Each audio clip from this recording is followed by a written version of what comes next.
Hello all, నేను మీ రచనా శృంగ వరకు. Welcome to federal Telangana. Cinema అంటే చాలా మటుకు అందరికీ కూడా వినోదాత్మక సాధనంగానే కనిపిస్తూ ఉంటుంది. కానీ ఇప్పుడు లేటెస్ట్‌గా నాగ్పూర్‌లో జరిగినటువంటి హింసాత్మక సంఘటనలు కావచ్చు, దానిపై ముఖ్యమంత్రి దేవేంద్ర ఫడ్నవీస్ స్పందించిన తీరు. అంటే ఆయన హింసాత్మక ఘటనల గురించి ముఖ్యంగా మాట్లాడుతూ, చావా సినిమా వల్ల ఔరంగజేబ్ అకృత్యాల గురించి అందరికీ తెలిసింది. దాంతో కొంత శంభాజీని ప్రశంసించడం అనేది కొందరికి నచ్చలేదు. అందుకే వారి హింసకు పూనుకున్నారన్నారు. తర్వాత ఔరంగజేబ్ సమాధి తీయడం గురించి అంతా కూడా వివాదం జరుగుతూనే ఉంది. కర్ఫ్యూ విధించారు. సో, ఈ నేపథ్యంలో సినిమాలనేవి చరిత్రను వక్రీకరిస్తున్నాయా? లేకపోతే ఈ చరిత్రలో ఉన్నటువంటి ఏదో ఒక యాంగిల్‌ని తీసుకొని హీరో గ్లోరిఫికేషన్ కోసం డైరెక్టర్స్ చేస్తున్నవన్నవి ఆడియన్స్ మీద ఎలాంటి ఇంపాక్ట్ చూపిస్తున్నాయి? ఇప్పుడు ఈ నాగపూర్‌లో ఈ ఘటన జరిగిన నేపథ్యంలో చారిత్రక సినిమాలు తీసే విషయంలో ప్రభుత్వం ఏదైనా కమిటీ ఏర్పాటు చేస్తే బావుంటుందా? అసలు చరిత్ర సినిమాల్లో ఎంతవరకు నిజాయితీ ఉంటుంది? కమర్షియల్ సినిమా తీయడం కోసం ఈ చరిత్రను కొంత మార్చడం అనేది ఎంతవరకు సబబు? ఈ విషయాల గురించి మనతో మాట్లాడడానికి ఉన్నారు వీరమాచినేని శ్రీనివాసరావు చౌదరి గారు. ఆయన ఒక అడ్వకేట్, అలాగే సినిమా గురించి మంచి పరిజ్ఞానం ఉన్న వ్యక్తి. అలాగే అప్పాజీ గారు ఆల్మోస్ట్ ఆల్ 3 డికేడ్స్ నుంచి మూవీల్లో ఉన్నారు. అంతకుముందు ధీరజ అనే మహిళా మాసపత్రికను నడిపారు. యాక్టివ్‌గా పీఆర్ఓగా పనిచేస్తూ ఉన్నారు. అలాగే ఎడ్యుకేషనిస్ట్ బండ్ల మాధవరావు గారు శిఖరా స్కూల్స్ కి అలాగే రెసిడెన్స్ కాలేజ్ కి ఫౌండర్ అండ్ ప్రిన్సిపల్ గా ఉన్నారు. సో ముందు శ్రీనివాసరావు గారు, మీతో మొదలు పెడతాము. ముఖ్యంగా ఈ నాగపూర్ లో జరిగిన నేపథ్యం వరకు తీసుకుంటే ఇటువంటి చారిత్రక సినిమాల్లో ఎంతవరకు నిజాయితీ ఉంది? ఎందుకంటే ఔరంగజేబ్ శంభాజీ చంపడం అనేది కేవలం ఈ సినిమా చెప్పిన విషయమే కాదు, చాలా పుస్తకాల్లో ఉంది. మన టెక్స్ట్ బుక్స్ లో కూడా ఔరంగజేబ్ వాళ్ళే ముఘల్ సామ్రాజ్యం పతనమైందన్న విషయం కూడా ఉంది. ఎందుకు ఒక సినిమా అన్నది ఆల్రెడీ తెలిసిన ఫ్యాక్ట్స్ అయినప్పటికీ కూడా జనాల మీద ఇంత ఒక హిస్టరిక్ ఎఫెక్ట్ ని క్రియేట్ చేస్తుంది? సో చరిత్ర సినిమాల్లో ఎంతవరకు నిజాయితీ ఉంటుంది అనుకుంటున్నారు ఇప్పుడు ప్రెసెంట్ వస్తున్న సినిమాలో? నా ప్యానెల్ సభ్యులందరికీ నమస్కారం అండి. నమస్తే అండి. నమస్కారం. ఈ మధ్య వచ్చిన కొన్ని ఫిలిమ్స్లో క్యారెక్టర్ని, అంటే హీరో క్యారెక్టర్ని ఎలివేట్ చేయడం కోసమని కొంచెం పరిధులు దాటి చేయడం జరుగుతూ ఉందండి. అంటే మీకు నేను కొంచెం వెనక్కి వెళ్తే, ఇప్పుడు తాండ్ర పాపారాయుడు తెలుగులో తీశారు సార్. దాంట్లో తాండ్ర పాపారాయుడు క్యారెక్టర్ అనేది ఏంటి అంటే, బెబ్బులి దాంట్లో ఆయన ఒక జనరల్, అంతే. జనరల్ పోస్ట్లో ఉన్న ఆయన విజయరామరాజుని చంపాడండి. ఆవేశంలో చంపిన సంఘటనని చరిత్రలో కొన్ని ఇది చెప్తున్నాయి. కాకపోతే పిక్చర్లో వచ్చేటప్పటికి ఏంటంటే అసలుకి ఎలా గ్లోరిఫై చేశారంటే అలా చేశారు. అది కొంచెం డివేటింగ్ ఫ్రమ్ ది సబ్జెక్ట్ అండి. అలాగే చాలా సబ్జెక్ట్స్ ఏంటంటే వాళ్ళు ఒక క్యారెక్టర్ చుట్టూ అల్లే కథలు కాబట్టి వాళ్ళు ఏం చేస్తారంటే పరిధులకు మించి కూడా జరిగిన సంఘటనలు అంతకు ముందు ఉన్నాయండి. ఇప్పుడు సోషల్ మీడియా ఇవన్నీ వచ్చేటప్పటికి ఏమవుతున్నాయంటే అండి, ఒక చిన్న విషయం కూడా నిమిషాల్లో దేశం అంతా పాకిపోతుంది. అది ఇప్పుడు ఔరంగజేబు గురించి ఇప్పుడు ఫస్ట్ టైం మనం వినట్లేదండి. ఔరంగజేబు గురించి మనం చిన్నప్పటి నుంచి చదివాము, మన ముందు తరాల వాళ్ళు చదివారు, అంతా జరిగిందండి. కాకపోతే దాంట్లో ఉన్న కంటెంట్ కొంచెం మోతాదుకు మించి చూపించడం వల్ల ఏంటంటే కొంతమంది పరిధులు దాటి చేసిన మాట వాస్తవం. కాకపోతే ముఖ్యమంత్రి స్థాయిలో ఉన్న వ్యక్తి ఆయన అలా మాట్లాడడం అనేది సరైనది కాదని నా అభిప్రాయం. థ్యాంక్ యూ శ్రీనివాసరావు గారు. అప్పాజీ గారు, ఒక సినిమా రంగంలో ఇంతకాలం ఉన్నారు కాబట్టి మీరు ఈ ఘటన ఎలా చూస్తున్నారు? అంటే సినిమా చావా సినిమా కారణంగానే ఒకవేళ జరిగిందని చెప్పి అంగీకరిస్తే పోలీస్ వర్గాలు కానీ ప్రభుత్వం కానీ అది చాలా విచారకరమైనటువంటి విషయం అవుతుంది. ఎందుకంటే సినిమాని చావా అనే నవల ఆధారంగా రూపొందించారు. చావా నవల ఆల్రెడీ చాలా సంవత్సరాల క్రితం వెలువడింది. పాపులర్, మహారాష్ట్రలో one of the popular novels అని చెప్తారు. కాబట్టి కేవలం సినిమా వల్లే ఇదంతా జరిగింది అని చెప్పి తప్పించుకునే ప్రయత్నం చేయడం దానిలాగా మనం చూడాలి. ఇక చరిత్రను వక్రీకరించడం సినిమాలు చేస్తాయంటే ప్రజా సంఘాలు, ప్రభుత్వం, మేధావులు అప్రమత్తంగా ఉండకపోతే ఖచ్చితంగా వ్యాపార ప్రయోజనాల కోసం చరిత్రను వక్రీకరించే ప్రయత్నం కూడా జరుగుతుంది. అంటే ఇప్పుడు చరిత్ర అంటే ఉదాహరణ మనం గూగుల్ చేస్తేనే మనకి తెలుస్తుంది చాలా విషయాలు, వికీపీడియా చూస్తేనే. వాటిని తమకు అనుకూలంగా పార్టీలు కానీ లేదంటే వాళ్ళకి సంబంధించిన వ్యక్తులు కానీ మార్చే అవకాశం కూడా మనం చూస్తున్నాం. ఇప్పుడు మనం వికీపీడియాలో వ్యక్తుల గురించి కానీ, వ్యవస్థల గురించి కానీ, ఏదైనా విషయం గురించి కానీ ఏదైతే మనకి పాఠకులకి లేదంటే సెర్చ్ చేసే వాళ్ళకి రావాలనుకుంటున్నారో ఆ విధంగా వచ్చేలా కూడా ఉంది. కాబట్టి దీని మీద అంటే ఇప్పుడు ఉదాహరణకి చావా సినిమాని తీసుకుంటే ఛత్రపతి శివాజీ పాపులర్ అయినంతగా వాళ్ళ అబ్బాయి గురించి అంటే మనకైతే తెలియదు పెద్దగా. మహారాష్ట్రలో ఆయన బాగా తెలిసి ఉండొచ్చు, మనకి తెలియదు. ఛత్రపతి శివాజీ తనయుడు కూడా ఔరంగజేబు మీద పోరాటం చేశాడు, ఆయన చేతుల్లో చనిపోయాడు, చనిపోవడానికి ముందు చాలా పరాక్రమం ప్రదర్శించాడు. ఇవన్నీ మనకి తెలియదు నిజానికి. ఎలా తెలుసుకుంటాం మనం? ఈ గూగుల్ చేసి ఇప్పుడు ఆ సినిమా గురించి తెలుసుకోవాలంటే, లేదంటే సంభాజీ గురించి తెలుసుకోవాలంటే మనం గూగుల్ చేయాల్సిన పరిస్థితి. కాబట్టి ప్రభుత్వం నుంచి ఇలాగ చరిత్రకు సంబంధించిన వక్రీకరణలు జరగకుండా, సమాజంలో అలజడులు సృష్టించే అవకాశం లేకుండా ప్రభుత్వ పరంగా చర్యలు తీసుకోవాల్సిన అవసరం ఉందని నేను భావిస్తాను. ఇంకొకటి ఏంటంటే, ఇప్పుడు ఈ సినిమాలకు సంబంధించి ఇది చేయడం, సెన్సార్ అనే ఒక ప్రక్రియ ఉంటది కదా, దాన్ని విడుదలకి అనుమతించవచ్చా లేదా అనే సెన్సార్ ఏదైతే ఉందో, ఆ సెన్సార్ సభ్యులు ఎలా అంటే జస్ట్ ఒక ఎంపీ రికమెండేషన్ తోటి అయిపోతుంటారు సెన్సార్ బోర్డు మెంబర్స్.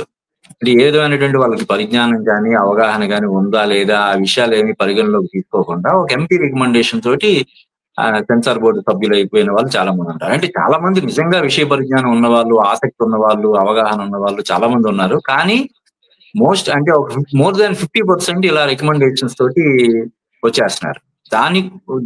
అందువల్ల కూడా ఇటువంటి పరిణామాలు, అంటే ఇదనే కాదు, చావానే కాదు, ఏదైనా ఒక సినిమాకి సంబంధించి చరిత్ర తెలియదు కాబట్టి కొన్నిటికి సంబంధించి సెన్సార్ బోర్డు మెంబర్స్ కూడా అవగాహన. సెన్సార్ బోర్డు అంటే జనరల్ గా ఏమనుకుంటారు, అసభ్యత, అశ్లీలత ఇటువంటివి ఎక్కువ ఉంటేనే వాళ్ళు అబ్జెక్ట్ చేయాలి డైలాగ్స్ పరంగా. ఇలాగ చరిత్రకు సంబంధించి వక్రీకరణ జరిగినప్పుడు కూడా సెన్సార్ బోర్డు మెంబర్స్ దాన్ని అబ్జెక్ట్ చేయాలి, దాన్ని రివైజింగ్ కమిటీకి పంపించాలి, దాని మీద చర్చ జరగాలనే అవగాహన చాలా మందికి ఉండట్లేదు. అందువల్ల కూడా ఇటువంటి జరుగుతున్నాయని చెప్పి నా ఉద్దేశం. థ్యాంక్ యూ అప్పాజీ గారు, ఒక కొత్త పర్స్పెక్టివ్ యాడ్ చేశారు. ఎందుకంటే మీరు చెప్పింది నిజం, సెన్సార్ మీద ఇప్పటివరకు ఆ లిమిటెడ్ అబ్జర్వేషన్ మాత్రమే జనరల్ ఆడియన్స్ కుంది. That was thank you sir for adding a new point. Okay, Madhavarao garu, educationist గా ఈ ఘటన మీరు ఎలా చూస్తున్నారు? ప్యానెల్ లో ఉన్నటువంటి సభ్యులందరికీ నమస్కారం అండి. నమస్తే. నిజానికి ఇది తప్పనిసరిగా ఇంకా కొంచెం తీవ్రంగానే చర్చించాల్సినటువంటి అంశం ఇది. ఎందుకంటే చరిత్రని వక్రీకరించడం అనేటటువంటిది చాలా చాలా సందర్భాల్లో జరుగుతూ ఉంది. అయితే పుస్తకాల ద్వారా చరిత్ర వక్రీకరణ జరిగినప్పుడు అది చేరేటటువంటి ఆడియన్స్ లేకుంటే పాఠకులు కొంతమేరకు తక్కువగానే ఉంటారనమాట.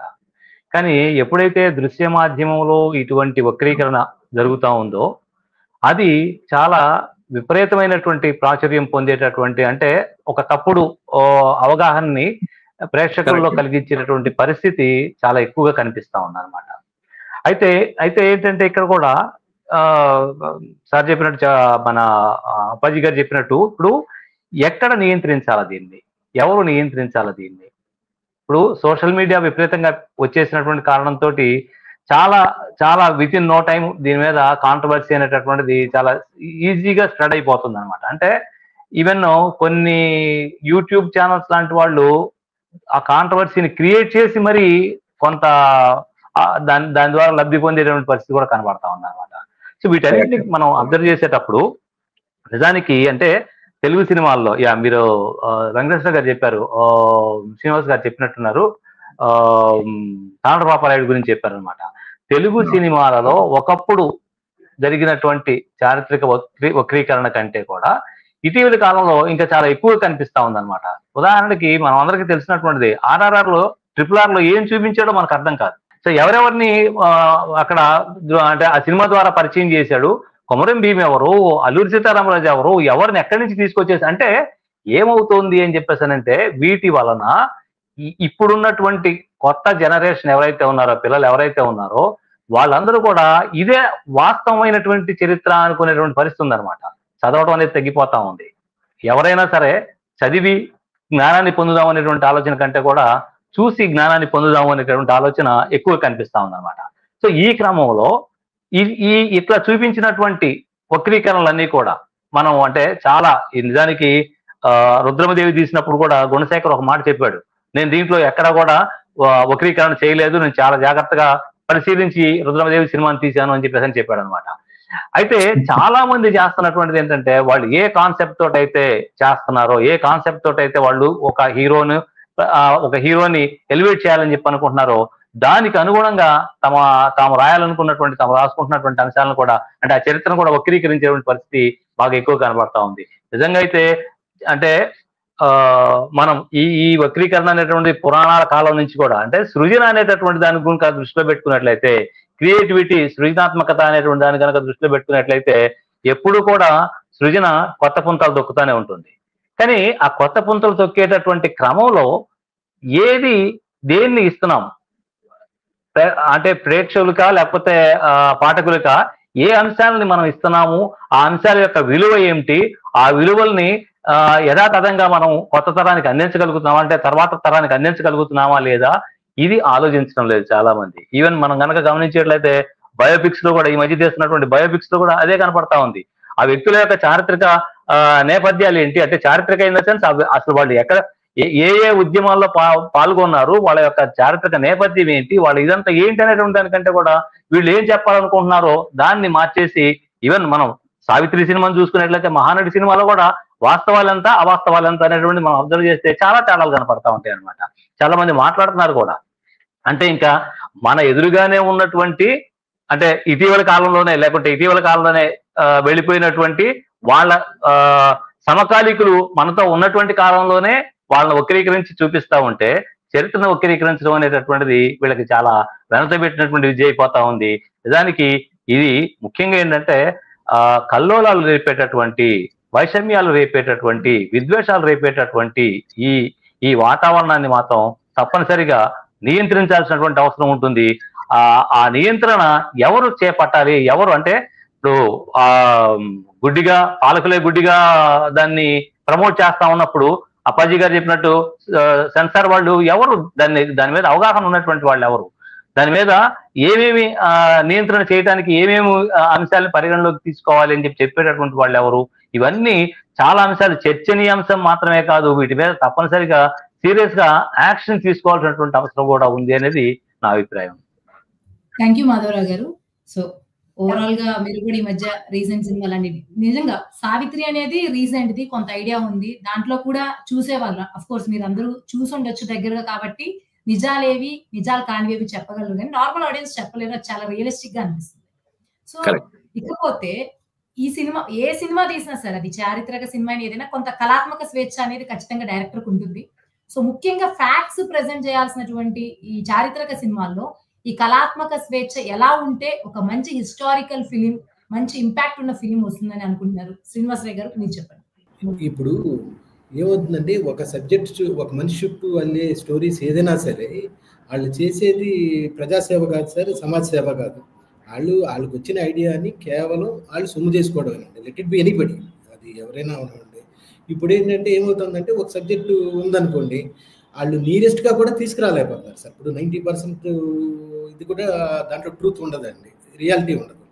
లేకుండా వాళ్ళు ఏం చేస్తున్నారంటే, ఇది ఒక సబ్జెక్టు, ఒక ఇన్స్పైరింగ్ ఇన్సిడెంట్ వాళ్ళ లైఫ్లో జరిగితే దాని చుట్టూ ఏదో అల్లేయడం, దాన్ని తీసి జనాల మీద వదిలేసేసి, అప్పుడు మనకేమవుతుందంటే సార్, మన యంగర్ జనరేషన్ ఏమవుతుందో, ఓహో అదే నిజం అనుకునే స్థాయికి వాళ్ళు ఇన్ఫ్లుయెన్స్ చేయగలుగుతున్నారండి. అది సెన్సార్లో కూడా సార్, సెన్సార్ అనేది కేవలం మీరు అన్నట్టుగా పరిజ్ఞానం లేనోళ్ళు, అవగాహన లేనోళ్ళు వచ్చి జాయిన్ అవుతున్నారండి. అది ఏమవుతుందంటే రికమెండేషను, అది ఇట్ హాస్ బికమ్ ఒక స్టేటస్ సింబల్. ఇది నేను సెన్సార్ బోర్డ్ మెంబర్ని అనిపించుకునేటట్టు జరుగుతూ ఉంది. కానీ ఇన్ రియాలిటీ యాక్చువల్గా వాళ్ళకున్న అవగాహన ఏంటి అనే దాన్ని బట్టి, ఇప్పుడు డాక్టర్ సర్జరీస్ చేస్తారు సార్, ఇంజనీరింగ్ చేయమంటే చేయలేడు. అలాగే ఒక సినిమాల మీద ఉన్న అవగాహనతో ఇది చేయాలి కానీ, సెన్సార్ ఇది చేయాలి కానీ, వాళ్ళకి అది లేకుండా పోతుందండి. చిన్న వాటి దగ్గర పట్టుకుంటున్నారండి. మేజర్ ఇష్యూస్ వచ్చేటప్పటికి వాళ్ళు చేయట్లేదు సార్. ఏమవుతుందంటే, మీకు ఒక చిన్న ఎగ్జాంపుల్ చెప్తాను సార్. ఒక తమిళ పిక్చర్లో ఒక అమ్మాయి వచ్చి అడుక్కుంటా ఉందండి. అడుగుతుంటే అమ్మాయి వెనకాల ఒక స్తంభం ఉంటుందంటే, స్తంభానికి జాతీయ జెండా ఎలాంటి తీసుకుంటుందండి. ఇది ఇమీడియట్గా ఒక సెన్సార్ బోర్డ్ మెంబర్ ఏం చెప్పాడంటే, నో అది ఇన్సల్టింగ్ ది నేషనల్ ఫ్లాగ్, అది రిమూవ్ చేయండి అని. అలాగా చిన్న దగ్గర చేస్తున్నారు కానీ, పెద్ద విషయాలు వచ్చేటప్పటికి మీరు అసలు డివేట్ అయిపోతున్నారు సబ్జెక్ట్ నుంచి అని చెప్పడానికి లేకుండా పోతుంది. అంటే ఇది సందర్భంలో కాదు నాకు తెలియదు, కానీ ఈ మధ్య వచ్చిన రియల్ లైఫ్ ఇన్సిడెంట్స్ ఏంటంటే, ఆర్జీవి తీసిన సోమీ ఫిల్మ్స్ ఒక 7 సినిమాలు తీశాడు ఆయన. అన్నీ కూడా తనకు నచ్చితే వాళ్ళని గ్లోరిఫై చేయడం, వాళ్ళకి నచ్చకపోతే బాగా క్రిటిసైజ్ చేసి చేయడం జరుగుతున్నాయి. అది చూసేవాళ్ళు ఏమనుకుంటారంటే నిజమేంది, ఒక సినిమా చాలా మంది మీద ఇంపాక్ట్ చూపిస్తుంది సార్. క్యారెక్టర్ అసాసినేషనే కదండి, క్యారెక్టర్ అసాసినేషన్ జరుగుతుంది ఈ మధ్య. అటువంటి వాటికి ఖచ్చితంగా సెన్సార్ బోర్డు ఇంకా స్ట్రింజెంట్ యాక్షన్ తీసుకోకపోతే ఇటువంటి వాళ్ళు చాలా మంది పుట్టుకొస్తారండి. వాళ్ళు ఇష్టానుసారంగా చరిత్రని వక్రీకరిస్తారు సార్. అందుకని మీరు బోర్డు అనేది చాలా స్ట్రిక్ట్గా దాంట్లో ఉన్న మెంబర్స్కి అవగాహన ఉండి వీలైతే వాళ్ళని ఒక ఇంటర్వ్యూ లాగా చేసి తీసుకోవాల్సిందే తప్పితే ఏదో రికమెండేషన్ మీద మీరు అన్నట్టు తీసుకుంటే ఇటువంటి సినిమాలు వస్తాయండి. అంటే ఇటువంటి సినిమాలు అంటే I'm not criticising that films sir. ఆ వైలెన్స్ని ఎక్కువ శాతం చూపించేటప్పటికి ఆ ఇంపాక్ట్ సొసైటీ మీద పడిందండి. చీఫ్ మినిస్టర్ లెవెల్లో ఉన్న మనిషి కూడా దాని మీద రియాక్ట్ అవ్వాల్సి వస్తుంది. ఇందాక సార్ చెప్పినట్లు సావిత్రి లాంటి సినిమాకైతే నియర్ బై టైం కాబట్టి ఎవరైనా సరే కొంత రియలిస్టిక్ గా తీసే అవకాశం ఉంది. కానీ ఒక 200-300 ఇయర్స్ బ్యాక్ సినిమాలు తీయాలంటే స్టోరీస్ ది ఎంతో కొంత అన్ని ఫ్యాక్ట్స్ మెటిక్యులస్ గా దొరకకపోవచ్చు. అప్పుడు మీరు ఆల్రెడీ సినిమా ఫీల్డ్ లో ఉన్నారు కాబట్టి ప్రజల్ని డీవియేట్ చేయకుండా, ప్రేక్షకుల్ని డీవియేట్ చేయకుండా క్రియేటివ్ ఫ్రీడమ్ అనేది ఎంతవరకు తీసుకోవచ్చు, ఎటువంటి ఆస్పెక్ట్స్ లో తీసుకోవాలి? అంటే పర్టికులర్ గా ఎలా అని తీసుకోవాలని మనం రూల్స్ అవి ఫ్రేమ్ చేయలేం, కానీ ఒక పరిధి మేరకు సినిమాటిక్ లిబర్టీస్ అనేవి తీసుకోవచ్చు. ఎందుకంటే సినిమాని కమర్షియల్ గా కూడా అంటే ప్రేక్షక రంజకంగా తీర్చిదిద్దడంలో సినిమాటిక్ లిబర్టీ అవసరం కాబట్టి కొంతమేర తీసుకోవచ్చు. కానీ మరీ అతిగా అంటే వాస్తవానికి దూరంగా చిత్రీకరించే ప్రయత్నం చేస్తే మాత్రం అది ఖచ్చితంగా ఇప్పుడు, ఎందుకంటే సినిమా అనేది అత్యంత శక్తివంతమైనటువంటి మాధ్యమం. ఒకసారి అందులో దృశ్య రూపంలోకి వచ్చిన తర్వాత ఇప్పుడు ఈ తరంలో ఎవరైనా దాన్ని విభజించే వాళ్ళు, దాన్ని విమర్శించే వాళ్ళు ఉంటారు. తర్వాత ఏమవుద్దంటే అదే నిజమని నమ్మే ప్రమాదం ఉంటది. ఇప్పుడు పుస్తకాల్లో పేపర్లో వచ్చినాయి, ఒకప్పుడు పేపర్లో వచ్చిందంటే అది ఒక బైబిల్ భగవద్గీత అనుకునే పరిస్థితి ఉండేది. ఇప్పుడు క్రెడిబిలిటీ తగ్గిపోయింది కాబట్టి బిట్వీన్ ది లైన్స్ చూస్తున్నారు జనాలు. అలాగే ఈ సినిమా అనేది ఇంకా ఎక్కువ శక్తివంతమైనటువంటి పవర్ఫుల్ మీడియం కాబట్టి ఆ విషయంలో ఖచ్చితంగా ఎవరైతే దర్శకులు, నిర్మాతలు ఉంటారో వాళ్ళు బాధ్యత అంటే స్వీయ నియంత్రణ అనేది పాటించాలి. సెల్ఫ్ చెక్ అనేది చేసుకోవాలి. మనం సమాజానికి అంటే మన తాత్కాలికమైనటువంటి ప్రయోజనం కోసం మనం సమాజానికి ఏమైనా మేలు, ఎక్కువ కీడు ఏమైనా మనం చేయబోతున్నామా మన సినిమా ద్వారా అనేది వాళ్ళు ఖచ్చితంగా ఆత్మ పరిశీలన చేసుకొని ఇటువంటి సినిమాలు చేసేవాళ్ళు. అంటే జనరల్ ఇప్పుడు ఇందాక రామ్ గోపాల్ వర్మ గారి ప్రస్తావన తీసుకొచ్చారు. అంటే ఒక సుపారీ తీసుకొని ఎలాగైతే మర్డర్లు అలా చేస్తారో అలా కూడా ఇప్పుడు సినిమాలు కొన్ని ఒక లంసమ్ గా పెద్ద మొత్తంలో అమౌంట్ తీసుకొని క్యారెక్టర్ అసాసినేషన్ చేసే దిశగా సినిమాలు తీయడం కూడా ఈ మధ్య స్టార్ట్ అయింది. ఇటువంటి వాటి మీద ఖచ్చితంగా ఒక నియంత్రణ ఉండాలి. థ్యాంక్ యూ అప్పాజీ గారు. మాధవరావు గారు, అప్పాజీ గారు చెప్పినట్లు ఇటువంటి చారిత్రక సినిమాలు తీసేటప్పుడు, చారిత్రక సినిమాలు కదా ఏదైనా సరే ఫ్యాక్ట్ బేస్డ్ సినిమాలు తీసేటప్పుడు దాని మీద ఏమైనా నియంత్రణ ఉంటే బాగుంది అనుకుంటున్నారా, లేకపోతే ఇలాగే కంటిన్యూ అయితే పర్లేదు అనుకుంటున్నారా? ఓకే అండి, నిజానికి అంటే నేను ఇందాకనే మాట్లాడినట్టు సృజన అనేటటువంటిది ఎప్పుడు కూడా ఒక స్వేచ్ఛాయుత దీంతో ముందుకు వెళ్తూ ఉంటుంది. సినిమాటిక్ లిబర్టీ కావచ్చు, లేకపోతే రాతలో కూడా ఈవెన్ మనం మామూలుగా మాట్లాడుకుంటే రామాయణంలో కానీ భారతంలో కానీ ప్రక్షిప్తాలు అని చెప్పేసి అని ప్రక్షిప్తాలు తర్వాత కాలంలో అంటే మొట్టమొదట ఆ స్టోరీ ఎక్కడ మొదలైందో ఎట్లా జరిగిందో తెలియదు, కానీ ఇన్ని వందల వేల సంవత్సరాల తర్వాత అంటే ఇన్ని వందల సంవత్సరాల తర్వాత ఏమైంది అని చెప్పానంటే దాంట్లో చాలా ప్రక్షిప్తాలు వచ్చి చేరిపోయినాయి అనమాట, రామాయణంలో అయినా భారతంలోనైనా. అయితే వాటిని తీసుకొని మనం మాట్లాడుకునేటప్పుడు అవి నిజానికి వాటిల్లో వచ్చేటటువంటి ప్రక్షిప్తాల వలన ఆ కథకి ఒక రకమైనటువంటి గ్లోరిఫికేషన్ జరిగింది తప్ప ఆ కథని తీసుకొని సమాజంలో సమాజ విచ్ఛిన్నానికి ఎవరో ఉపయోగించినటువంటి పరిస్థితి లేదు. ఏ సృజనకారుడు కూడా అటువంటి పరిస్థితిని కోరుకోడు అనమాట.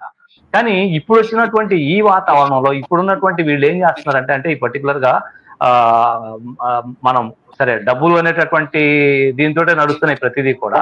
సో ఇప్పుడు వచ్చినటువంటి డైరెక్టర్స్ కానీ లేకపోతే రైటర్స్ కానీ ఎవరైనా సరే శ్రీనివాసరావు గారు ఇందాక మాట చెప్పారు, చిన్న ఇన్సిడెంట్ తీసుకొని ఏదో ఒక చిన్న ఇన్సిడెంట్ బాగుంది అని చెప్పారంటే దాని చుట్టూ కథలల్లేసి దాన్నే పెద్ద గ్లోరిఫికేషన్ గా చెప్పేయటం అనేటువంటిది చాలా చోట్ల చాలా సినిమాల్లో కనబడతా ఉంది. అంటే అలాంటి నేపథ్యంలో మనము చారిత్రక సినిమాలను చూసేటప్పుడు ఓకే, అట్లీస్ట్ సెన్సార్ బోర్డు దాని గురించి మనం అంటే సెన్సార్ బోర్డు దాని మీద ఎలాంటి నియంత్రణలు చేపడుతుందో చేయలేదో అదంతా ప్రభుత్వం ఆధీనంలో ఉంటది కాబట్టి అట్లీస్ట్ ఒక గ్రూప్ ఆఫ్ పీపుల్ అయినా సరే ఒక మూవీని ఇదిగో దీంట్లో ఈవెన్ నేను గమనించాను ఈ మధ్యకాలంలో జార్జ్ రెడ్డి సినిమా తీసినప్పుడు కూడా దాన్ని కూడా వక్రీకరించి, అంటే ఆయన అసలు జార్జ్ రెడ్డి అక్కడ యూనివర్సిటీలో ఎట్లాంటి పోరాటం చేశాడు, ఏం చేశాడు అనేటువంటి దానికంటే కూడా వీళ్ళు దాన్ని చిన్నగా మార్చేసి, అంటే ఒక పక్కన జార్జ్ రెడ్డిని గ్లోరిఫై చేస్తున్నట్టే కనపడతానే అసలైనటువంటి విషయాన్ని తీసి పక్కన పెట్టేసి మూవీ తీశారనమాట. అంటే వీటిని వాచ్ చేయాల్సినటువంటి బాధ్యత సినిమా మేధావులైనటువంటి శ్రీనివాసరావు గారు కావచ్చు, అప్పాజీ గారు కావచ్చు, లేకపోతే ఇంకా ఇటువంటి వాళ్ళంతా కూడా అబ్జర్వ్ చేసి సమాజానికి ఇదిగో దీంట్లో వాస్తవాలు ఇవి ఉన్నాయి. అంటే ఒక చారిత్రక సినిమా తీయాలి అని చెప్పంటే చరిత్ర మీద పరిశోధన చేసి దాని మీద సమగ్రమైనటువంటి అవగాహన ఏర్పరచుకొని దాన్ని ప్రేక్షకులకి, అది కూడా సమాజంలో ఎటువంటి విద్వేషాలు రేకొట్టకుండా ఉండేటటువంటి విధంగా ఆ సినిమా తీస్తున్నారా లేదా అనేటువంటి దాని పట్ల అట్లీస్ట్ కొంతమంది సినిమా మేధావులైనా సరే దానికి సంబంధించినటువంటి ఒక కమిటీ లాగా ఏర్పడి ఆ వాచ్ అనేటువంటి చేస్తే తప్ప లేకపోతే సాధ్యం కాదేమో. ఎందుకంటే సెన్సార్ చేయాల్సినటువంటి పని సెన్సార్ చేసేటటువంటిది అది మన చేతిలో లేదు. కనీసం మనలాంటి ఒక కొంతమంది అయినా సరే ఇదిగో ఇలాంటిది ఇది కాదు పద్ధతి, దీంట్లో ఈ వాస్తవాలు లేవు, ఇది వాస్తవమైనటువంటి చరిత్ర కాదు, చరిత్ర అయితే ఇలా ఉంది, వీళ్ళు ఇలా వక్రీకరించి చెప్తున్నారు అనేటటువంటి దాని మీద మనం కనీసం జనంలోకి తీసుకెళ్ళగలిగితే కొంతైనా అది జరుగుతుంది. ఇందాక సార్ చెప్పినట్టు ఇప్పుడు చేస్తున్నటువంటి కొంతమంది ఈ క్యారెక్టర్ అసాసినేషన్ అనేటటువంటి చెప్పుకుంటున్నాం మనం. కానీ దీన్ని మనము అంటే దాని మీద ఎలుగెత్తి మనం కనుక గట్టిగా చెప్పగలిగేట్లయితే కనీసం కొంత వెనకబడిపోయేటువంటి అవకాశం ఉంటుంది. బట్ వీటన్నిటికంటే కూడా బేసికల్ గా చెప్పుకోవాల్సినటువంటి ఇంకొక విషయం ఏంటంటే వీటిని అట్లానే వదిలేస్తే ఇప్పుడు తరం ఓకే, రేపటి తరం ఓకే, ఆ తర్వాత తరాల వాళ్ళు వాస్తవాలు ఇవే అని చెప్పేసి అనుకునే పరిస్థితి కూడా ఉంటుందన్నమాట. అందుకని తప్పనిసరిగా దీని మీద సమగ్రమైనటువంటి సంపూర్ణమైనటువంటి నియంత్రణ అనేటటువంటిది అవసరం అనేది నాకు బాగా అనిపిస్తా ఉన్నటువంటిది. ఎలాగో చారిత్రక సినిమాలతో పాటు ప్రేక్షకుల్ని అంతే స్ట్రాంగ్ గా ఇన్ఫ్లుయెన్స్ చేయగల సినిమాలు ఇతిహాసాల ఆధారంగా వచ్చాయి. రామాయణం కావచ్చు, భారతం కావచ్చు, లేటెస్ట్ గా వచ్చిన కల్కి కూడా అంత పెద్ద హిట్ అవడానికి కారణం ఒప్పుకోకపోయినా అన్డినైబుల్ ఫ్యాక్ట్ ప్రభాస్ ఉన్న ఫ్యాన్ ఫాలోయింగ్ పక్కన పెడితే మహాభారతం నుంచి తీసుకోండి. సో ఇటువంటి ఇతిహాసాల నుంచి కూడా ఇట్లా గ్లోరిఫైయింగ్ ఫ్యాక్టర్స్ చేయడం వల్ల కూడా కొంచెం ఆడియన్స్ ఫ్యాక్షన్స్ కొట్టుకోవడము ఇవి కూడా జరుగుతున్నాయి. సో అక్కడ కూడా ఏమైనా నియంత్రణ అవసరం అనుకుంటారా, లేకపోతే మన చరిత్రకే ఫ్యాక్ట్స్ పరంగా కన్ఫైన్ అవ్వాలి? ఎందుకంటే రెండు ప్రేక్షకుల మీద ఆల్మోస్ట్ ఆల్ ఈక్వల్ ఇంపాక్ట్ ని చూపించే పరిస్థితి ఉంది కాబట్టి మీరేమనుకుంటున్నారు శ్రీనివాసరావు గారు? మహాభారతం మీద కొన్ని వందల సినిమాలు వచ్చినాయి సార్ ఇప్పుడు దాకా. దాంట్లో యాక్చువల్గా మీరు రూట్స్లోకి వెళ్ళి చూస్తే ఒక రచయిత ఏం చెప్పాడంటే Mahabharat is nothing but a fight between two families for piece of tribal families for piece of land అన్నాడండి. ఏదో ఒక అడవి జాతికి చెందిన రెండు ఫ్యామిలీస్ ఒక ల్యాండ్ కోసం కొట్టుకున్నాయని. కాకపోతే అతను చెప్పింది ఏంటంటే దాంట్లో నేర్చుకోదగ్గ నీతి ఉంది, మనం ఫాలో అవ్వాల్సిన ఆచరించవలసిన ధర్మాలు అవన్నీ ఉన్నాయి కాబట్టి అవి జనాలకి ఫ్యూచర్ జనరేషన్స్కి ఒక లెసన్ లాగా వచ్చింది తప్పితే అది ఏమి ఇది కాదని చెప్పారు. దాని తర్వాత కొన్ని వందల సినిమాలు దాని మీద వచ్చినాయి సార్. అయినా కూడా మనం చూసాము. ఎందుకు చూసామంటే దాంట్లో ఉన్న నిజాలు కానివ్వండి, ధర్మాలు కానివ్వండి, తీసే విధానాలు కానివ్వండి అవి మన మీద ఒక ఇన్ఫ్లుయెన్స్ చేసినాయి సార్. కాదు ఇప్పుడు వచ్చే సినిమాలు ఏంటంటే వాళ్ళకి అనుగుణంగా చేసుకుని వాళ్ళకి డబ్బులు సంపాదించాలనే ఒక యాంగిల్లో తప్పితే మనం సొసైటీకి మంచి చేస్తున్నామా, ఒక నిజమైన మెసేజ్ పంపిస్తున్నాం అనేది లేకుండా ఎవరికి వచ్చింది వాళ్ళు తీసేసే దృష్టిలో చేస్తున్నారు. కానీ సార్ మిగతా విషయాల్లో అన్ని సైడ్ లైన్ అయిపోతున్నాయండి. నిజమైన ఫ్యాక్ట్స్ కానీ ఇవన్నీ కూడా సైడ్ లైన్ అయిపోతున్నాయి. కాబట్టి దీనికి సరైన దృష్టి పెడితే తప్పితే మనం ఫ్యూచర్ జనరేషన్స్ కి సరైన లెసన్స్ మనం ఇవ్వలేము అన్న అభిప్రాయం. థ్యాంక్ యూ శ్రీనివాసరావు గారు. మాధవరావు గారు మీరెలా చూస్తారు? ఇతిహాస సినిమాలు కూడా ఇదే లెవెల్లో తీయాలనుకుంటున్నారా? ఒక్కటండి, దీంట్లో నిజానికి ఇతిహాసాలు పురాణాలు వీటికి సంబంధించినటువంటి వాస్తవమైనటువంటి అంటే ఇదే నిజము అని చెప్పడానికి ఎట్లాంటి అవకాశాలు లేవు. ఇవన్నీ కూడా నేను ఇందాక చెప్పినట్టు ప్రక్షిప్తాలతోటి అంటే ఇప్పుడు కనపడుతున్నటువంటి అట్లా ఇప్పుడు అంటే ఏ రూపంలో అయితే ఇప్పుడు మనం చూస్తున్నామో ఇవన్నిట్లో చాలా ప్రక్షిప్తాలు ఉన్నాయి. సార్ చెప్పినట్లు డిడి కోసాంబి చెప్పినటువంటి మాటను చెప్పారన్నమాట శ్రీనివాసరావు గారు. అది రామాయణం కానీ భారతం కానీ అవన్నీ కూడా ఎలాంటి జాతుల మధ్య జరిగినాయి, ఎట్లాంటి వాళ్ళ వ్యక్తుల మధ్య జరిగినాయి అనేటటువంటిది డిడి కోచాంబి లాంటి వాళ్ళు, ఏహెచ్ కార్ లాంటి వాళ్ళు చారిత్రక పరిశోధనలు చేసేసి వాటి గురించినటువంటి కొన్ని నిజాలు మనకు చెప్పారు. అయినప్పటికీ కూడా ఒక సామాన్యమైనటువంటి ప్రేక్షకుడు, సామాన్యమైనటువంటి పాఠకుడు వాటిలో ఉండేటటువంటి అంటే ఆ ప్రక్షిప్తాలు అయినప్పటికీ కూడా వాటిని సమాజానికి ఎట్లా వాటిలో ఉండేటువంటి విలువల్ని ఎట్లా అప్లై చేసుకోవాలి అనేటువంటి ఆలోచనలతోటి వాటిని చూడడం కానీ, ఆనందించడం కానీ, వాటిని తమలోకి షింక్ చేసుకోవడం కానీ ఇలాంటివన్నీ చేస్తా ఉన్నారు అనమాట. ఇలాంటివి చేసేటటువంటి క్రమంలో ఇప్పుడు మళ్ళీ దాని మీద నియంత్రణ అని చెప్పినటువంటి కనుక, అంటే పురాణాల మీద కానీ అంటే అలాంటి ఇతిహాసాల మీద కానీ నియంత్రణ అని చెప్పేసి అని మాట్లాడేట్లయితే ఏమవుతుందని చెప్పంటే వస్తున్నారు ఆల్రెడీ మా మనోభావాలు దెబ్బతింటున్నాయి అని చెప్పేసి అని. ఇది చాలా దారుణమైన పరిస్థితి అనమాట. చరిత్ర వేరు, పురాణాలు వేరు, ఇతిహాసాలు వేరు. చరిత్రని వాస్తవమైనటువంటి చారిత్రక దృక్పథంతో మాత్రమే చూడాలి. పురాణాలు, ఇతిహాసాలు అనేటటువంటివి అవి కేవలం కావ్యాలు మాత్రమే, క్రియేటివిటీస్ మాత్రమే అనమాట. ఆ క్రియేటివిటీస్ లో అప్పుడున్నటువంటి వాటికంటే మించినటువంటి క్రియేటివిటీ మీరు ఇందాక మాట్లాడారు, కల్కి గురించి మాట్లాడారు. కానీ అదే సమయంలో అదేది రామాయణం మీద తీసినటువంటి సినిమా చాలా ఫ్లాప్ అయిపోయినటువంటి సినిమా అనమాట. ప్రభాస్ తోటే తీశారు, అది కూడా ఆదిపురుష్ అనమాట. అంటే నచ్చదు. మనకంటూ కొన్ని భావాలు ఉంటాయి. అంటే సామాజికంగా అందరికీ రాముడు అంటే ఎట్లా ఉండాలి, లేకపోతే లక్ష్మణుడు అంటే ఎట్లా ఉండాలి, ఆంజనేయుడు, ఇట్లాంటి కొన్ని భావాలు మనకు ఉన్నాయి అనమాట. వీటిని కాదని చెప్పని నువ్వు భిన్నంగా తీసేట్లయితే నేను అంగీకరించను. కానీ సేమ్ టైము చరిత్ర అట్లాంటిది కాదు. చరిత్ర ఏంటి అని చెప్పానంటే తప్పనిసరిగా మనం చారిత్రక అంశాలకు విలువ ఇస్తూనే ఆ చరిత్రని చరిత్రగానే చూపించాలి తప్ప మన ఇష్టం వచ్చినట్టుగా చూపించడానికి వీల్లేదన్నమాట. ఇదండి. థ్యాంక్ యూ మాధవరావు గారు. అప్పాజీ గారు మీరు చెప్పండి, మీరు మాధవరావు గారి అభిప్రాయంతో శ్రీనివాసరావు గారి అభిప్రాయంతో ఏకీభవిస్తారా లేకపోతే? నేను ఏకీభవిస్తాను వాళ్ళిద్దరు అభిప్రాయాలతోటి. అయితే రచన ఇప్పుడు ఏంటంటే పురాణాలను వక్రీకరించడం అనే విషయానికి వస్తే అసలు రామాయణం, మహాభారత రెండు కూడా కల్పితాలు అనే వాళ్ళు కూడా చాలా మంది ఉన్నారు. అసలు అవి ఏం జరగలేదు, అవి ఎవరో రాసిన ఇవి అని చెప్పి. అటువంటిప్పుడు వాటికి వక్రీకరణ జరుగుతుందని చెప్పి అనడం అనేది కొంత అంటే అవి నిజాలు అని కాదు, కాకపోతే అది కూడా మెజారిటీ ఆఫ్ ద పీపుల్ ఒక ఎమోషన్ గా తీసుకుంటారు కాబట్టి. అదే ఇందాక మాధవరావు గారు చెప్పారు. ఇప్పుడు ఆది పురుషులో అప్పుడు రావణాసురుడికి ఒక ముస్లిం టచ్ ఇవ్వడానికి ప్రయత్నం చేసినట్టు మనకు అనిపిస్తుంది. దాన్ని లక్కీలీ ప్రజలు కూడా, ప్రేక్షకులు కూడా అవుట్ రైట్ గా రిజెక్ట్ చేశారు. అంటే ఏదైతే వాళ్ళ ఊహల్లో ఉన్న వాటికి భిన్నంగా చూపించే ప్రయత్నం చేస్తారో దాన్ని ఖచ్చితంగా వాళ్ళు రిజెక్ట్ చేస్తారు. అయితే ఈ వక్రీకరణ అనేది ఇందాక చెప్పారు, రామాయణం, మహాభారతాలకు సంబంధించి ఎవరు కోణంలో వాళ్ళు తర్వాత కాలంలో రాసిన రచయితలు దాన్ని పొడిగించడం కానీ, లేకపోతే అందులో నుంచి కొత్తగా ఇంకొక కథలో క్రియేట్ చేయడం కానీ ఇవన్నీ చేశారు. వాటిని కూడా సినిమాలు, ఇప్పుడు మన తెలుగులో వచ్చినటువంటి లవకోస సినిమా అనేది రామాయణంలో ఒరిజినల్ రామాయణంలో లేదు అది అని చెప్పి అంటారు.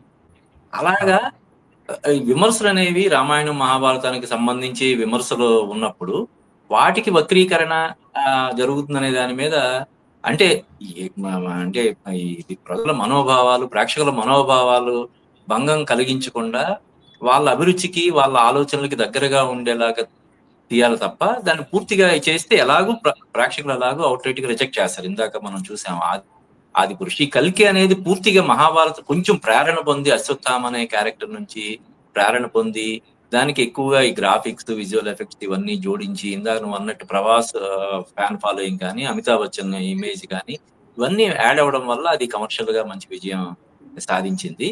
అయితే దీనికి ప్రభుత్వ పరమైనటువంటి నియంత్రణ చేయడం అనేది చాలా కష్టం. ఎందుకంటే గైడ్ లైన్స్ కానీ ఈ రూల్స్ కానీ ఫ్రేమ్ చేయడం అనేది సాధ్యం కాదు. కాబట్టి ఒక స్వీయ నియంత్రణ, సెల్ఫ్ సెన్సారింగ్ అనేది పాటించాలి దర్శకులు కానీ, నిర్మాతలు కానీ. కానీ ఏమవుతుందంటే ఇప్పుడు చాలా సినిమాలు, ఇప్పుడు ఉదాహరణ కాశ్మీర్ ఫైల్స్ కానీ, కేరళ స్టోరీ, ఇటువంటి సినిమాలు కొంత స్పాన్సర్డ్ దీనిలాగా ప్రాయోజిత కార్యక్రమాల్లాగా చేస్తున్నారు. ఒక వర్గాన్ని ప్రభావితం చేయడానికి, ఒక వర్గాన్ని మచ్చిక చేసుకోవడం కోసం, రాజకీయ ప్రయోజనాల కోసం తీస్తున్నారనే విమర్శలు కూడా మనం చూస్తున్నాం. అంటే ఉదాహరణకి ఇప్పుడు ఇందాక రామ్ గోపాల్ వర్మ తీసిన సినిమాల గురించి మన శ్రీనివాస్ గారు చెప్పారు. ఆ సినిమాలు ఆయనకు అనుకూలమైనటువంటి ప్రభుత్వం ఉండడం వల్ల అక్కడ కానీ ఇక్కడ కానీ ఉండడం వల్ల ఆ సినిమాలు రిలీజ్ అయినాయి. లేదంటే ఆ సినిమాలకు సెన్సార్ దగ్గరే అబ్జెక్షన్ వస్తుంది, అవి రిలీజ్కి నోచుకోకుండా ఆగిపోతాయి.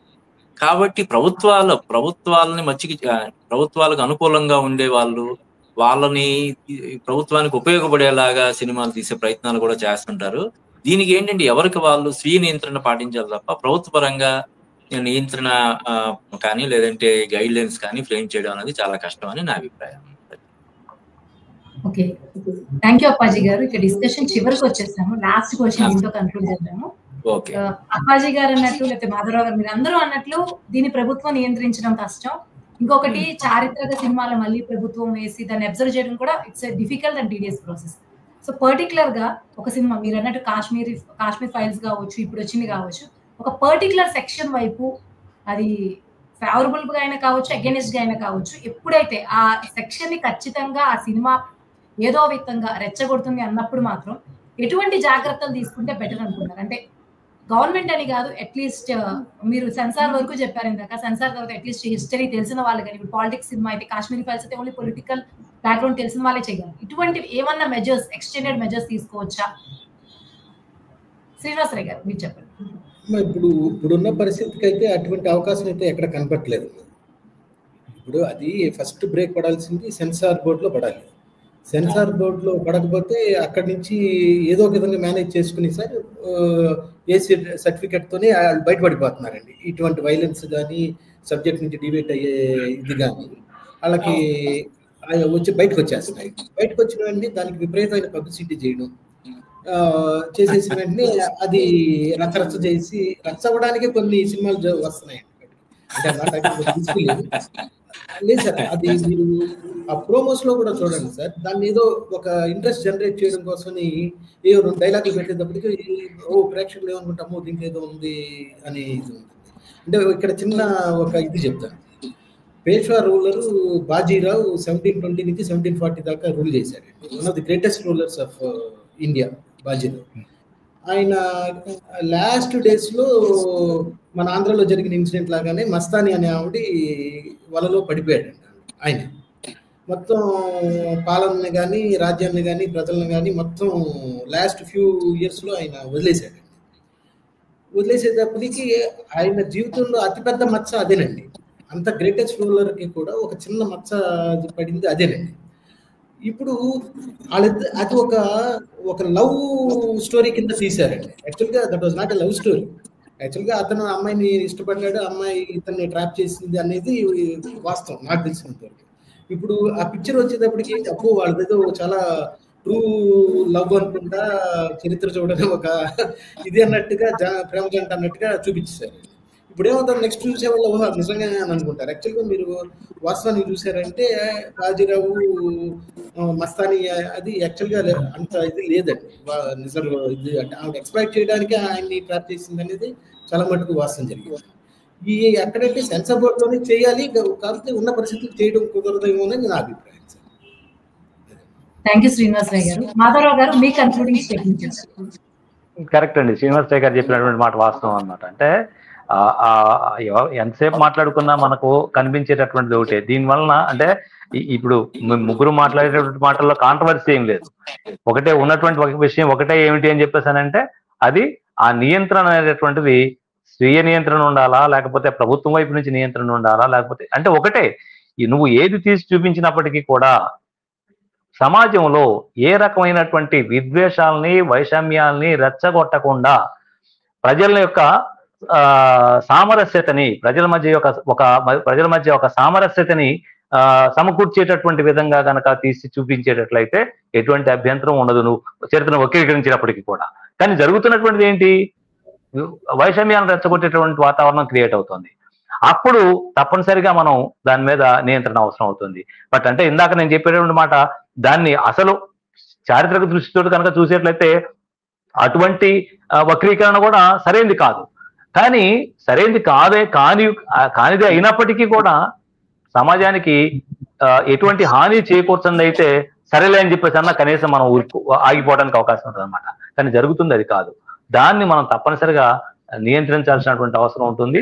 అది అంటే అన్ని రకాలుగా కూడా, ముఖ్యంగా ఏంటంటే ఈ పౌర సమాజం నుంచి కనుక ఎక్కువ వ్యతిరేకత కనుక వచ్చేట్లయితే తర్వాత వాళ్ళ మధ్య కూడా ఇది వస్తుంది. ఇందాక శ్రీనివాసరావు గారు చెప్తారు ఆర్జీవీ గురించి అంత అటువంటి క్యారెక్టర్ అసాసినేషన్స్ తోటి సినిమాలు తీశాడు కాబట్టి ఇక్కడ ఆ గవర్నమెంట్ పూర్తిగా కొలాప్స్ అయిపోయింది అనమాట, ఎందుకు పనికి రాకుండా పోయింది అనమాట. ఇవన్నీ అంటే అలా చేసినటువంటి దాని యొక్క పర్యవసానం ఎక్కడ ఉంటుందో కూడా మళ్ళీ మనం అబ్జర్వ్ చేయొచ్చు.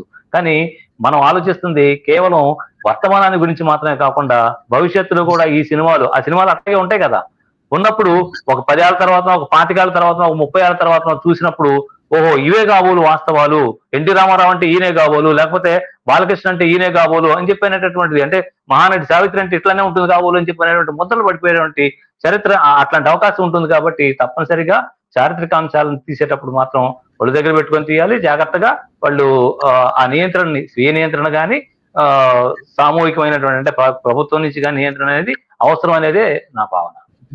థ్యాంక్ యూ మాధవరావు గారు. థ్యాంక్ యూ అండి. థ్యాంక్ యూ మాధవరావు గారు. అప్పాజీ గారు మీ కన్క్లూడింగ్ స్టేట్మెంట్. రచన అయితే ఇందాక మన మాధవరావు గారు కానీ శ్రీనివాసరావు గారు కానీ చెప్పినట్టు దీనికి స్వీయ నియంత్రణ పాటించడం తప్ప ప్రభుత్వపరమైనటువంటి నియంత్రణ చేయడం అన్నది సాధ్యం కాదు ప్రాక్టికల్ గా. కాకపోతే ఇప్పుడు ఈ ప్రజా సంఘాలు, మేధావులు ఈ విషయంలో కొంచెం చొరవ తీసుకోవాలని నా అభిప్రాయం. అంటే లక్కీలీ ఇప్పుడు సోషల్ మీడియా అనేది చాలా బలంగా ఉంది. అంటే దురదృష్టవశాత్తు ఇప్పుడు ఏదైతే ప్రధాన మీడియా అని చెప్పి అంటున్నావో ప్రధాన మీడియా మొత్తం కూడా ప్రభుత్వాలకు అనుకూలంగా ఉండే పరిస్థితి ఇప్పుడు నెలకొని ఉంది, కారణాలు ఏవైనప్పటికీ కూడా. ఇటువంటి పరిస్థితుల్లో సోషల్ మీడియా ఉంది కాబట్టి సోషల్ మీడియా ద్వారా ఇటువంటి ప్రయత్నాలు ఎవరైనా చరిత్ర వక్రీకరణ కానీ లేకపోతే వైషమ్యాలు అయ్యేలాగా, విద్వేషాలు చెలరేగేలాగా ప్రయత్నాలు చేస్తే అది సోషల్ మీడియాలో దాన్ని ఎండగట్టి అటువంటి ప్రయత్నాలకి గండి కొట్టే ప్రయత్నం చేస్తే ఖచ్చితంగా భవిష్యత్తులో అటువంటి ఇలా చేస్తే ప్రజల నుంచి ఎక్కువ నిరసన వ్యక్తం అవుతుంది, మన సినిమాకి ఎవరు రాని పరిస్థితి ఉంటది కాబట్టి మనం అటువంటి ప్రయత్నాలు చేయకూడదని చెప్పి వాళ్ళు ఖచ్చితంగా అటువంటి సాహసాలు చేయకుండా ఉంటారని నా అభిప్రాయం. రచన.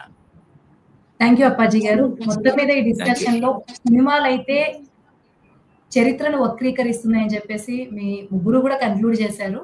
సో దీనికోసం కొంత స్వీయ నియంత్రణే తప్ప గవర్నమెంట్ కంట్రోల్ చేయడం కుదరదు. అలాగే సెన్సార్ కూడా ఈ హిస్టారికల్ ఫ్యాక్ట్స్ విషయంలో కొంచెం జాగ్రత్తగా ఉండాలని కూడా కన్క్లూడ్ చేశారు. అలాగే పౌర సంఘాలు కావచ్చు, మేధావులు కావచ్చు, దీని మీద యాక్టివ్ గా ఉండాలి సోషల్ మీడియాతో. అంతే తప్ప మనం గవర్నమెంట్ నుంచి వేరే బయట యాక్షన్స్ వల్ల అయితే మార్పు రాదని చెప్పారు. So let's hope for the best. At least ఈ చావా ఘటన వల్ల కావచ్చు, దీని ఇంపాక్ట్ వల్ల కావచ్చు, ఫ్యూచర్ ఏవైతే హిస్టారికల్ సినిమాలు వస్తాయో అవి కొంచెం బెటర్ పర్స్పెక్టివ్ తో, other than glorification, only facts presentation తో రావాలి. ఎవరి భావోద్వేగాల్ని ఏ పర్టికులర్ సెక్షన్ ని కూడా రెచ్చగొట్టేలా ఉండకూడదని మనస్ఫూర్తిగా కోరుకుందాం. థ్యాంక్ యూ శ్రీనివాసరావు గారు, థ్యాంక్ యూ మాధవరావు గారు, అండ్ థ్యాంక్ యూ అప్పాజీ గారు. Thank you so much for participating in the discussion. Thank you so much.